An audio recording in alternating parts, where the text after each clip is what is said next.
selling Air Force Ones 1982. Sold pretty good. The guys liked the soles. They liked just the look of it. I think what really made it was the thickness of the sole, the strap. They liked the word Air on it. Just the beefiness. That's the look that they wanted. It was a nice, basic looking shoe. Not too many colors. If you had the Air Force One, you were the SHIT. Back then in '82, shoes had what they called a run. Shoes would come out, be out for a certain amount of time, and they go away. Kids in Baltimore, in particular, at that point in time, after the Air Force One had its initial run, were still coming to the stores like, yo, can I get them ones? Can I get those Air Force Ones? 3 retailers known as the Three Amigos picked up on that, had meetings with Nike and was like, look, why don't you bring back this shoe? You had Charlie Rudo's Sports, Downtown Locker Room, and Cinderella Shoes.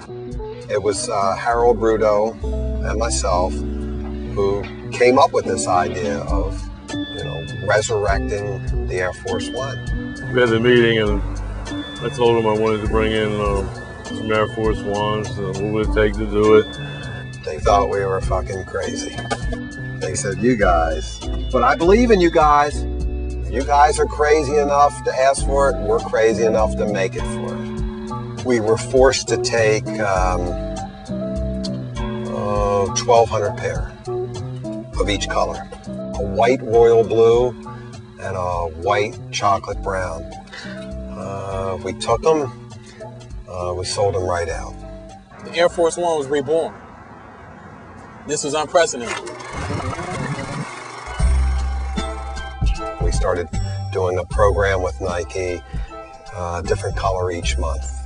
That's where the Shoe of the Month thing came from in Baltimore. Kids were fiending for this shoe every month, coming there buying every different colorway they could get. They would come up to me, hey Paul, you think you can make a sky blue? Yeah, we have that already in the works. That took it to another level. This is something that had never been done before. Back then, you had almost an internet between New York, Philadelphia, Baltimore. You had the I-95 corridor, I-95 freeway, expressway, linked these 3 cities. Next thing you know, cats in Philadelphia and New York were getting informed about what's going on in Baltimore and vice versa. When we found out where they were, we went. Oh yeah, people were coming down from New York buying shoes. People were coming from DC buying shoes from us. So the word got around pretty quick. And they would have 15 colors of Air Force Ones in the windows. I won all of those 3 times. That's what it was. We knew it was working. We were rocking. It just spread like wildfire. This is without advertising. This is without Nike making a big push.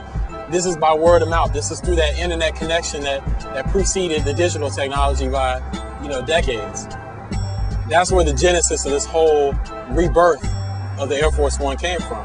You never know. Sometimes you just can't figure it out. It's like being in Las Vegas and you have the dice in your hand and you're rolling it. You just don't know.